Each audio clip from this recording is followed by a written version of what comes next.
Joining us in the studio to talk through these latest developments, we have with us Dr. Jung-yeop from the Sejong Institute. Thank you for joining us today. My pleasure.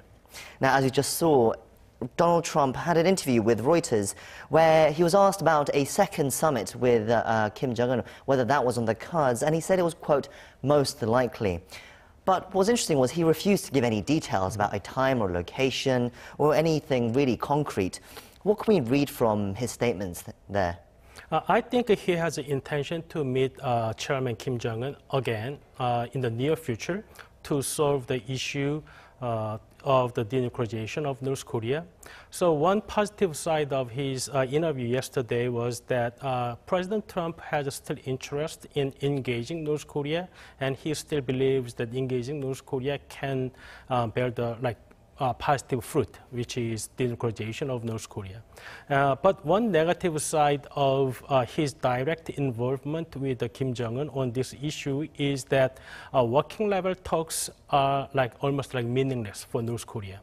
So Kim Jong-un and North Korean media argues that President Trump is willing to concede many things with regard to the North Korea's demand, whereas many working group advisors of President Trump has refused to cooperate with North Korea because they demand so many things which North Korea does not want to give up. So I think that if President Trump has to involve so many things, then it's almost difficult for the working levels, even including Secretary Pompeo, to negotiate with North Koreans.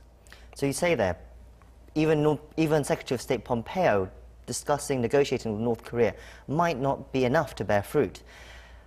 Does that mean, so Pompeo has been rumored to make a visit to Pyongyang soon, but there's still no confirmation on the date yet. We thought they would be discussing denuclearization, but do you think now the main agenda will be trying to fix a date for a summit? Because, as you said, can denuclearization be really only settled by the two top men of the US and North Korea? We hope to see a much more detailed process or detailed schedule of denuclearization of North Korea by the visit of Secretary Pompeo to Pyongyang. So he's almost like second highest person in the U.S. government for the diplomacy, except for the President Trump. And even for him, in his third visit in July to Pyongyang, he didn't get anything from North Korea with regard to the denuclearization process. So many people has a doubt that what kind of deliverables he can get from North Korea this time. And with this interview of President Trump on the possibility of having second summit with Chairman Kim Jong-un, I think the chances are much more less than before for him to have a fruitful talk with the North Koreans about denuclearization. So I think it's more of scheduling and the possibility of having second summit between President Trump and Chairman Kim. So you think without, if I reiterate, if you think without a second summit, there really can be no progress towards denuclearization? There is no real sign that there has been progress since his third visit on Pyongyang in July. So there was critics say that even the fourth visit by Secretary Pompeo is also fruitless. But with the President Trump's interview insinuating that he's interested in the second summit with Kim Jong-un, I think North Koreans are more interested in talking directly to the President Trump rather than talking to the Secretary Pompeo, which they believe that Secretary Pompeo is not as willing as President Trump to give concession to North Korea. Interesting. During this interview, Trump also said that when he was asked about whether he believed North Korea had taken any specific steps towards denuclearization, he said that he does believe that they have. But again, he didn't elaborate on what steps he thinks North Korea has taken.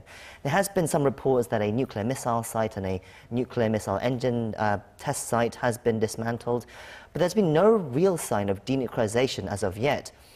Do you think that Trump or the US intelligence have information that we're not aware of, or is Trump just giving lip service to the North Koreans? I think in most part of his interview yesterday was kind of saying good things for North Koreans because I think that shows his willingness to continue the talks with the North Koreans for the purpose of denuclearization of North Korea. So I think he needs to say like good things about North Koreans, and he mentioned yesterday about the suspension of nuclear tests and suspension of missile tests, and he didn't mention anything in more detail. So I think that even without any further information on the denuclearization process of North Korea, President Trump, as he said good things about North Korea's willingness of denuclearization, I think he actually gave pressure to North Korea to show him something in the near future, so he can have a good relations with North Korea and have possibility of summit with Kim Jong-un. Before we move on, can I ask you, let's say, compared to the past, can we maybe take a barometer reading of the situation right now? Compared to the past, with previous deals with North Korea and the US and with South Korea as well, how would you compare that to the situation now? How hopeful do you think we can be towards North Korea making real steps towards denuclearization and making progress towards changing the situation on the Korean Peninsula? So in the previous, such as like 2005 September agreement between six party countries, it was mostly about the future nuclear weapons and revealing North Korea's nuclear program, which North Korea did not follow up. And this time, many people believe that it's because of North Korea's fear of like further sanctions and the military attacks by the United States. So North Korea is much more willing than before to comply with the international pressure on denuclearization. But it seems like there is no real progress, because there has been reports that United States demand North Korea to submit the declaration of their nuclear programs, but there is no report that North Korea has ever like given it to the United States. So I think that there is a higher hope this time because of all the sanctions and international pressures on North Korea. So North Korea might change its strategic calculation.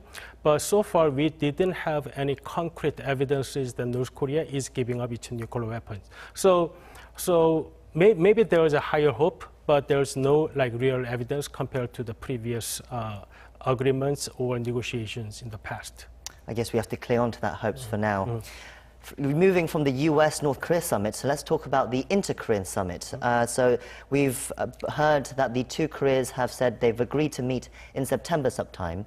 That's actually led to now the Russian officials saying that although they invited both Moon Jae-in and Kim Jong-un to the Eastern Economic Forum in Vladivostok, also in September, that it looks like they won't be coming anymore. The forum was set to be in September 11th to 13th. Can we expect the summit, the inter-Korean summit now, to take place around that time? I think that during the high-level talks to schedule the summit in September, since it was not confirmed for the President Xi of China to visit Pyongyang or Secretary Pompeo's visit to Pyongyang. So North Korea and South Korean government has to take those events into account to schedule the date for the third summit. So I think that they have to have they had some window of the setting the date for the summit. So it should be after the celebration of the North Korea's founding day, which is September 9th. So South Korean government, for various reasons, we cannot go there before the September 9th. And there's a UN General Assembly from 25th, and maybe President Moon Jae-in is going to attend the General Assembly, and there are just Chuseok holidays. So we have small windows in September, which is after September 10th and before September 18th. So I think that those dates that you just mentioned, 11th to 13th, might be the higher possibility than other dates to have a summit in Pyongyang between President Moon and the Chairman Kim. We know Russia has been a bit more sidelined towards the situation with North Korea in recent years, but how do you think this kind of message sends to the fact that President Moon Jae-in and Kim Jong-un won't be going to the Eastern Economic Forum, and President Putin won't have this chance to meet these two leaders? if the situation is like before the April this year, where there's less chance for two leaders to meet and the inter-Korean relations has not like improved yet, then that kind of opportunity offered by Russian government to like set a place for the summit is welcome. Probably welcomed by both sides, but now two leaders has to think of the optics and their own political reasons that they believe that it's not really great for them to have summit in like third-party countries. Now let's move on to the separated family reunions that are taking place this week. So far, it's been an emotional and heartbreaking stories coming out of there. But so far, there's been no response from North Korea at the moment. No mention of it in North Korean state media so far. How do you think they will respond, though? Like, how will they take this? And what do the North Koreans really want to try and get out of this separated family reunions? So there are various reasons why North Koreans have very cautious on approaching the family reunion. It's because that their political system is totally different from ours. That is why family reunion is almost every time taking place in northern side, because they have to control their population and the families, and they have all the like people to control the family reunion, so they have to know what they are talking about. So I think it's a one good thing that they allow families to have their own time at their room this time to have a like 1 hour lunch, which was not allowed before. So North Korea certainly shows some flexibility this time, but we don't know yet how far they can separate these humanitarian issues from the political issues. During a meeting on Monday, President Moon said that bold action was needed to try and expand the separated family reunions for more people to happen more often. Of course, President Moon, his own family, is separated as well. How possible do you think that this could be expanded, and what could it look like? I think it's mainly because then the aging issues of the families separated by the war. So from like since 1988, those who registered for the family reunion was like 130,000 people. And now it's only like 57,000. That means that more than 70,000 people already passed away. So out of those like 57,000 separated people, that more than 60% are in their 80s. And about like 4,000 people like passed away every year. So those who register for the family reunion, like technically they don't have not so many years to live. So that is why President Moon said it's urgent to give them more chance to meet their family before they actually pass away. Do you think that North Korea will allow that kind of thing to happen? Perhaps that the fact that, I don't want to sound morbid, but perhaps the fact that the population is getting older, the ones who are surviving, that it means for them it's more easier to control, that they might open the doors a little bit further. So North Korea has not separated this humanitarian issue out of political issues, and their political system is totally different from ours. So they have to have a tight control of the population.